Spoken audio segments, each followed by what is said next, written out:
जैसे ही इलेक्शन आते हैं तो हमारे कुछ नेता जो है ना वो इस मामले में खड़े हो जाते हैं, कहते हैं गैर राजनीतिक। मैं कहता हूँ 100% राजनीतिक लोग हैं, वो राजनीतिक हो ही नहीं सकते। जो गैर राजनीतिक होते हैं प्रॉपर चलाते उस बात को। ट्रैक्टरों पे कैंप बना के आना ये कौन सा तुक है? अगर बैठना जंतर मंतर पे बसों में बैठ के आओ, क्यों पैसे वेस्ट करते हो भाई? किसानों के हितैषी हैं तो ट्रैक्टर छोड़े, किसानों के लिए ट्रैक्टर बना रखे, रोड पे ट्रैक्टर लेके ना चले, वो आए बसों में बैठ के, वो भी सरकारी बसों में। आइएगा, देखते हैं कौन कितने दिन तक भूख हड़ताल में बैठता है। मैं आमरण अनशन करने के लिए तैयार हूँ, बैठिए, वो भी अगर लीडर हैं तो वो जन हितैषी है तो आ जाइएगा। पर इलेक्शन आता है तभी इनको जो है बड़ी खुजली होने लग जाती है। 13 फरवरी को गैर राजनीतिक किसान संयुक्त मोर्चा फिर दिल्ली कूच की तैयारी कर रहा है। उसको लेकर हरियाणा प्रशासन भी अलर्ट मोड में है और खाप नेताओं की भी अलग अलग तरह की प्रतिक्रिया सामने आ रही है। हमारे साथ दहिया खाप के नेता सुरेंद्र दहिया हैं। दहिया साहब, किसान एक बार फिर अपनी मांगों को लेकर दिल्ली कूच की तैयारी कर रहे हैं। एमएसपी की मांग, स्वामीनाथन रिपोर्ट लागू हो, लखीमपुर खीरी में हुए हादसे को लेकर लगातार इन मांगों को लेकर किसान अड़े हुए हैं और लगातार कह रहे हैं कि केंद्र सरकार हमारी मांगों पर ध्यान दे। देखिए, जैसे ही इलेक्शन आते हैं तो हमारे कुछ नेता जो है ना वो इस मामले में खड़े हो जाते हैं।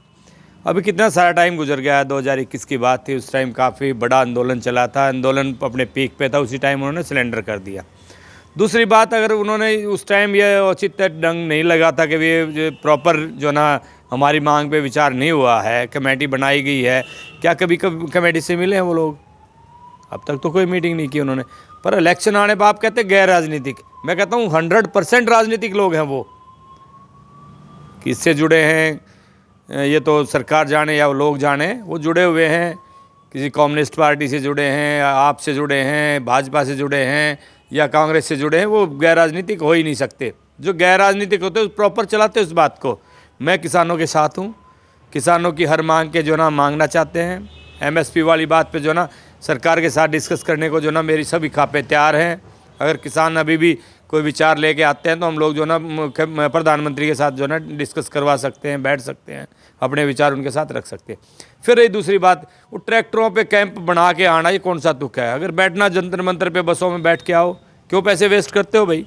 कितना अरबों रुपया जो ना हरियाणा का उस टाइम लगा था यहाँ पे कुंडली में, और अरबों का हमें नुकसान हुआ था। कम से कम भी 1000 करोड़ का जो है ना नुकसान तो अकेले इंडस्ट्रीज़ को हुआ था। फिर मेरी छोटी सी यूनिट ट्रक यूनियन की 50 करोड़ का हम ही नुकसान भुगते बैठे एक साल में। बहुत गरीब लोग हैं ये ना। किसानों के हितैषी हैं तो ट्रैक्टर छोड़े, किसानों के लिए ट्रैक्टर बना रखे, रोड पे ट्रैक्टर लेके ना चले, वो आए बसों में बैठ के, वो भी सरकारी बसों में, और बैठे जंतर मंतर पे, हम भी साथ देंगे। आइएगा, देखते हैं कौन कितने दिन तक भूख हड़ताल में बैठता है। मैं आमरण अनशन करने के लिए तैयार हूँ, बैठिए, वो भी अगर लीडर हैं तो वो जन हितैषी है तो आ जाइएगा। मैं सभी खापों से भी अनुरोध करूंगा इस बारे में कि भाई विचार करें। पहले यशपाल मलिक के बारे में मैंने बोला था तो लोग मुझे बोलते थे कि आप गलत बोल रहे हो। वो हमें ना तो आरक्षण मिलने दिया और ना यहाँ से लूट के ले गया पैसे। आज तक कोई हिसाब नहीं उन चीज़ों का। अरे ऐसे फंडिंग इकट्ठे करने वाले लोगों से हमें जो ना बचा के रखिए। नेशनल के बारे में बात करिए, उसके हमारे विकास के बारे में बात करिए। किसानों के विकास की अगर बात रखनी है उन लोगों ने तो तब रखिए ना, वहाँ जाके सरकार से बात करिए, कृषि मंत्री से करिए। वो मना करते हैं, फिर देखते हैं क्या कहते हैं। पर इलेक्शन आता है तभी इनको जो है बड़ी खुजली होने लग जाती है। किसान कह रहे हैं कि लगातार एमएसपी गारंटी कानून को लेकर हम शांतिपूर्ण तरीके से जंतर मंतर पर जाना चाहते हैं। जिस तरह पहले की सिंगू बॉर्डर की बात करें, दिल्ली की सीमाओं पर आंदोलन चला था, उसको लेकर आसपास के लोग भी सहमे हुए हैं कि कहीं नहीं दिल्ली की सीमाओं पर फिर आकर किसान बैठ जाए। बिल्कुल जो ना मैं अपनी खाप का अध्यक्ष होने के नाते भी और ट्रक यूनियन का अध्यक्ष होने के नाते एक बात बताऊंगा आपको कि हमारा जो ना एरिया बहुत सेंसिटिव हो जाता है। पिछली बार नशा कितना छोड़ के गए, चिट्टे का नाम का कोई चीज़ नहीं होता। आज हमें पता हम अपने बच्चों को कैसे जो ना उनके मुश्किल में खड़े हैं। कितने सारे बच्चों की जान चली गई है नशे की वजह से। कई तरह के जो ना नेगेटिव बातें हुई हैं। पैसा गया कोई बात नहीं, फिर कमा लेंगे।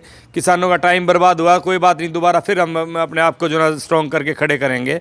पर ये कहाँ लिखा गया है कि भी आओ औरों को काम रोक दो, औरों का काम नुकसान कर दो, हर विकास की गति को जो ना हम स्टॉप कर दें? ये कहीं नहीं, किसान कभी भी नहीं करेगा। किसान जो ना राष्ट्र हितैषी होता है, किसान राष्ट्र के प्रति सोचता है।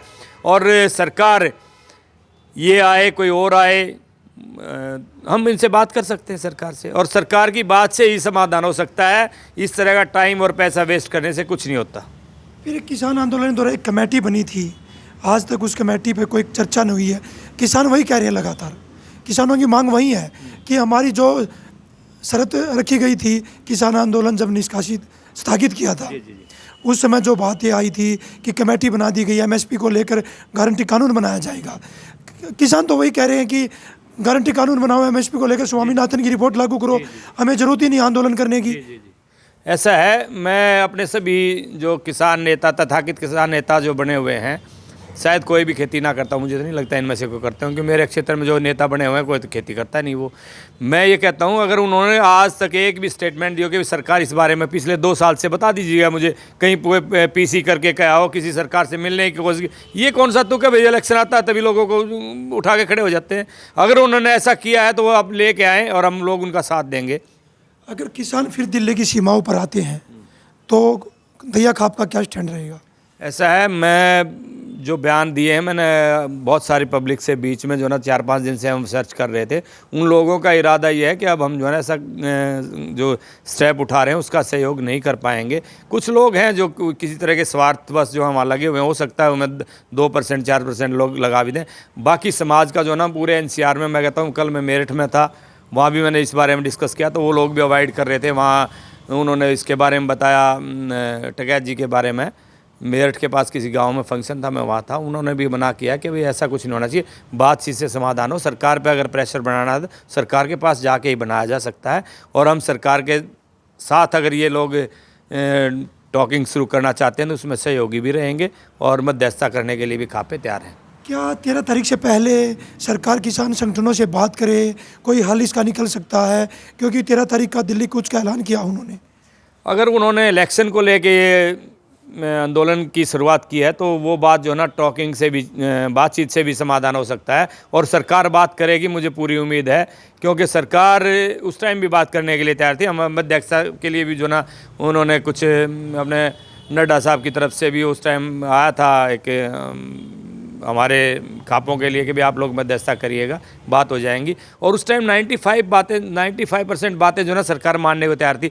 इन्होंने इसको लंबा खींच के हमारे आर्थिक, सामाजिक और नैतिक नुकसान करके जो ना इसको इतना लंबा खींचा और बातचीत पे पहुँचे ही नहीं। और लास्ट में जो बात हुई तो उसमें अब सरकार ने भी देख लिया कि भी ये लोग तो घुटने टेक चुके हैं। अब वो बात ना तो पहले वाले आने वाली है और ना मुझे लगता कि वो होनी चाहिए। अब तो एक ही विषय है, मैं आपको मीडिया के माध्यम से आज तक पे, और जो हमारे होनहार पत्रकार जो है ना अक्सर ऐसे मुद्दे उठाते हैं, मिस्टर राठी जी, आपको एक बात ही बताना चाहूँगा कि ये विषय जो है ये सरकार से बातचीत पे ही हो सकता है समाधान। किसान जो ना बहुत टूट चुका है, किसान की जो ना फसल का पूरा पैसा मिलना चाहिए। हम भी सरकार से अनुरोध करते हैं, उसके हर समाधान का जो ना सरकार के पास जो ना आयोजन होना चाहिए कि हम ये करेंगे और बातचीत कर लेनी चाहिए। क्या दैया खाप किसानों के समर्थन में है या समर्थन में नहीं है? जो किसान अपनी मांगे मांग रहे हैं, एमएसपी कानून गारंटी, स्वामीनाथन की रिपोर्ट, लखीमपुर खीरी में हुई घटना को लेकर लगातार ये मांगे किसानों की मुख्य मांगे हैं। भूमिगत अधिग्रहण कानून को लेकर लगातार लड़ाई लड़ रहे हैं। क्या दैया खाप का क्या स्टैंड है किसानों को लेकर? मैं लखीमपुर से शुरू करता हूँ। आपने जो क्वेश्चन किए उसमें लखीमपुर का जो ना बहुत दुर्भाग्यपूर्ण था, उसमें सज़ा होनी चाहिए उनको, और वो मांग हमारी सबकी वाजिब है। जिसने क्राइम किया है उसको सज़ा मिलनी चाहिए, सरकार उसको सपोर्ट बिल्कुल ना करे, ये सरकार से भी हम अनुरोध करते हैं। सेकंड, आपका किसानों के लिए दैया खाप का क्या विचार है? किसानों की जो जायज़ है मांगे, हमारी सारी जायज़ है मांगे, ऐसा नहीं है एमएसपी की एक बात है, वो बहुत सारी बात है। किसान को पानी भी चाहिए, उसको एनवायरनमेंट भी चाहिए, उसको शिक्षा चाहिए, उसको हेल्थ का सिस्टम चाहिए, उसको जो ना किसान को जो ना जैसे हम नौकरी में या सरकारी में जब सब लोग पेंशन लेते हैं, उसको भी एक पेंशन का अधिकार हो हर किसान को, ताकि उसका भविष्य जो ना अच्छा हो। उसके ये मांगे जेन्युइन बहुत सारी हैं और वो जो ना सरकार के साथ बात करके ही की जा सकती है। और मुझे पूरी उम्मीद है भारत सरकार से कि वो इस विषय पे जो है ना सोचेगी, मीडिया में हमारी बातों को देखेगी। और मैं आंदोलनकारी उन भाइयों से भी अनुरोध करता हूं कि ऐसा स्टेप ना उठाएं जिससे जो ना जन आंदोलन ना होके हमारा बर्बादी का आंदोलन हो जाए। आंदोलन करना है तो वहाँ 100-200 आदमी अनशन पे बैठे, और मैं सबसे पहले सादत देने के लिए किसानों के लिए तैयार हूँ, वहाँ अमर अनशन पे बैठ जाऊँगा। लगातार किसान कह रहे हैं कि 750 किसानों ने पहले शहादत दी थी कि 750 के करीब किसान हैं बॉर्डर पर जान गंवाई थी। उनको लेकर भी कह रहे हैं कि परिवार को नौकरी की बात भी आई थी। लगातार किसानों का वही कहना है कि हम शांतिपूर्ण तरीके से जंतर मंतर जाना चाहते हैं, अपने ट्रैक्टरों को लेकर वहाँ रवाना होना चाहते हैं। अब बातचीत से हल निकलता है, कैसे हल निकलता है ये तो अब सरकार क्या इस पे क्या स्टैंड लेती है। कोई डेलीगेशन उन किसान संगठनों से मिलने जाता है। आपने कहा कि पहले जब यह आंदोलन हुआ था नशे की बात आपने कही है। हाँ, देखिए आपने कहा कि भी जो ना 750 के करीब जो ना किसानों की जो ना उस टाइम शहादत हुई थी, क्या फिर हम ऐसा स्टेप दोबारा उठाएं? क्या मैं उन भाइयों से पूछना चाहता हूँ, क्या ऐसा स्टेप उठाएं? क्या ऐसा काम दोबारा से करेंगे? हमें हज़ारों ने शहादत देनी पड़े। अगर भाई शहादत देनी है तो वो प्रमुख लोग जो किसान हितैषी बने हुए हैं तथाकथित, वरना तो मैं पहले कहता हूँ, अभी दोबारा मैं बार बार सुबह से 10 बार कह चुका हूँ, अगर उन्होंने शहादत देनी है तो सबसे पहले हम दें, और वो भी अनशन के तौर पर। ये लोग घर बैठे और वह जहाँ भी कोई स्थान चुना जाए दिल्ली के जंतर मंतर पे, वहाँ 50-100 आदमी अनशन पे बैठे और मैं उनके साथ हूँ। अगर ये शहादत की बात आती है, उन लोगों को बेचारे को जिनका जो ना कोई मामला नहीं है, वो हमारे आंदोलन के लिए जो ना सहयोगी आए थे, उन्होंने 750 ने जो ना शहादत दे दी, कौन सा तुक था उनका? और आज हम भी दोबारा उससे ऐसे ही स्टेप उठाएं क्या? दोबारा से हमने 750 आदमियों को खोना है? बिल्कुल नहीं खोना किसी को भी, ना हमने किसी का रोजगार बंद करना है। अकेले सोनीपत में 5000 करोड़ का नुकसान हुआ था, इतने बड़े इंडस्ट्रीज एरिया के बाहर वो लोग बैठे थे। मुझे पता है, मैं ट्रांसपोर्टेशन का भी काम है मेरा, प्रधान ट्रक यूनियन सोनीपत का, कि कितना नुकसान हुआ था उन लोगों को। यहाँ रोटी खानी मुश्किल होगी। इधर से जो है लॉकडाउन पहले रहा, फिर ये आ गया। अरे भाई, मैं हाथ जोड़ के रिक्वेस्ट करता हूँ पूरे समाज से, कोई तरीका बनाओ। ऐसे आंदोलन से पैसे की और समय की वेस्टेज होती है, नहीं होती बातें। अगर बात करनी है तो सरकार से बात करें, और उसके लिए जो ना सभी खापों के प्रमुखों को मैं इनवाइट करने को तैयार हूँ कि वो आप लोगों के साथ चलेंगे और सरकार से बात कर सकते हैं। समाधान तो यही है। देखिए, हमारे साथ दैया खाप के प्रधान सुरेंद्र दैया थे। उनका कहना है कि जन आंदोलन करना है तो जंतर मंतर पर बगैर ट्रैक्टर के पहुँचे और हम उनका साथ देंगे। आमरण अनशन कर सकते हैं, सरकार से बातचीत से ही हल निकल सकता है, जन आंदोलन से कोई हल नहीं निकलेगा। सोनीपत से पवन राठी, हरियाणा तक।